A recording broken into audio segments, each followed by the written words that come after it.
It's been real, but I gotta go. Russell Morse is ready for next week.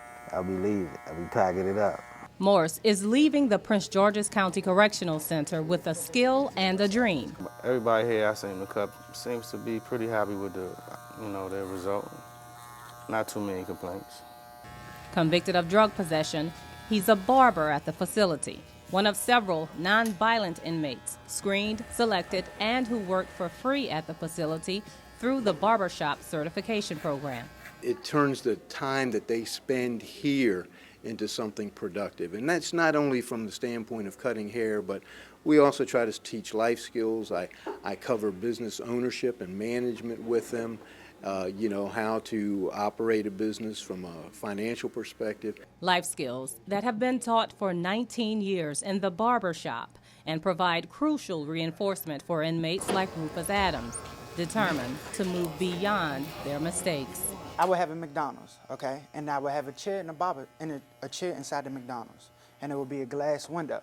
And I would cut kids' hair.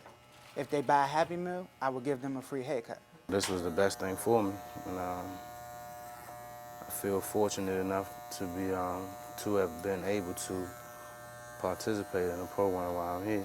The students leave with confidence, a certificate, all of the tools they've used throughout the program in the barbershop, as well as a job. For 18 months, they're tracked to make sure they do not return. In Upper Marlboro, Maniko Bartholomew, CTV News.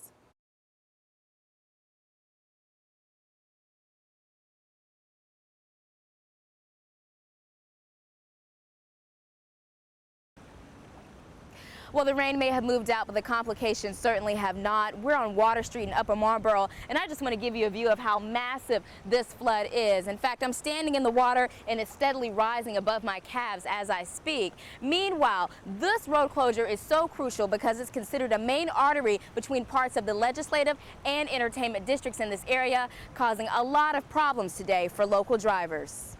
Flooding gave Water Street a whole new meaning today, detouring traffic toward the nearby county courthouse and equestrian center.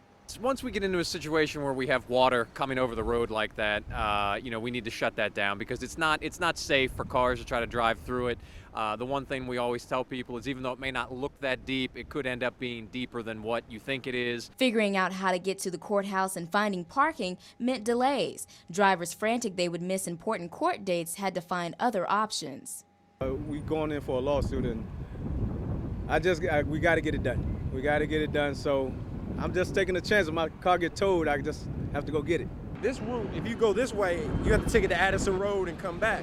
So pretty much those people got stuck. That's why you see such a long line right now at the bus stop. So a lot of people have to detour now all the way back to Largo and then come up. So, it can be inconvenient. And from alternative options, we move to the more creative and just plain dangerous. People including Robert Sneed took a page from the circus and decided to balance beam their way across. I mean, yeah, they had everything blocked off. It's chaotic up there. So many lines long for the shuttle. Shuttle being late, not picking people up, people missing court dates. It's crazy. Whether they walked, drove, or waited for a shuttle, most agreed water wasn't going to keep them from business as usual.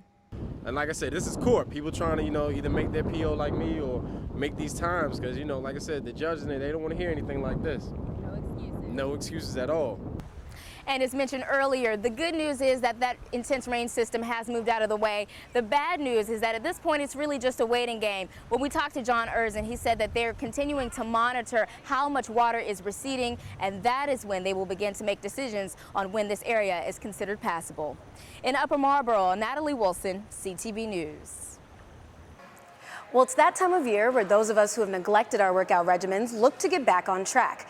Well, there's a boxing coach right here in Bowie who's doing his part to not only keep folks in shape, but also help them compete. I open level up primarily for my fighters. And then as far as catering, we cater to people that are just here for fitness. Level Up Boxing and Fitness opened just 16 months ago. But since then, Coach Jason has led his fighters in more than 50 bouts. I jumped in and we just clicked right away, and then I was picking up the stuff fast. His tutelage, the way he teaches, is very good for me. Luther has only been fighting for 2 years, but he already has 3 titles and 2 medals from the WKA World Championship. Doing everything that he's done is pretty unheard of. And even just to see like where he was physically. I mean, when he first started training with me at the other gym, he was 250 pounds. So he's lost about 30 pounds. Initially, I started training just for fitness and relieving stress. I'm a graduate student, and so it's really stressful. So I just started training just for fun, fitness, and ended up competing a couple years ago. You don't look at Erin outside of the gym setting and think, oh, she's a Muay Thai fighter. You talk to her about what she's into, and she tells you about science and all that stuff. You wouldn't think that she fights people. So to be able to take someone who did it as a hobby at first, just to break up the monotony of being in the lab all day, and to see the progress that she's made, she's going to be one of the best female fighters in the world. Now, when it comes to stepping in the ring, Erin is one fighter who's far from intimidated. I find it very empowering. I feel a lot more confident. Even when I give a scientific presentation, I feel like I have that extra edge behind me, and I feel big and tall when I'm up there. So I feel like it's really empowering, and I really encourage all women to try it. Try boxing, kickboxing, any kind of martial art, really. So I took her advice and slipped on some gloves. Keep your posture upright, and now just twist right from here. Yes, good, good, good. So give me the jab and then the cross. Bop, bop. Yes. Again. Bop, bop. Good. Again. Bop, bop. Good. Again. Bop, bop. Good. Hands here. Good. Yeah, no, you're good. You're good. Again. Not bad for my first try. One thing's for sure, boxing is definitely a great workout, and it helps to have a great coach, too. Now, if you'd like to check out Level Up Boxing and Fitness, they have a 30-day free trial going on right now. For more information, just check out levelupgym.com. For CTV Sports, I'm Shannon Cross. Back to you in the studio. Having a friend teach you? Yeah, because I want to be more safe, so I don't want to be the person to fall off. I want to wake up to skin in the morning. Many motorcyclists say it's the freedom of biking, the feeling of wind blowing against their skin, or the power of the engine that first sparked the desire to ride. Whatever the reason, there are some important rules everyone needs to know before hitting the road. To get a first-hand look, I stopped by a course offered by the Motorcycle Safety Foundation. Well, they start off learning basic controls of the motorcycle. And from there, they move on to some of the basic steps in learning how to deal with the clutch and learning clutch control. And it's a building block process. So as they learn a skill, we add another skill to it until eventually they're riding a motorcycle. When you see someone wearing leather riding a motorcycle, it has less to do with looking cool and more about safety. Leather is much more protective than the next best thing, jeans.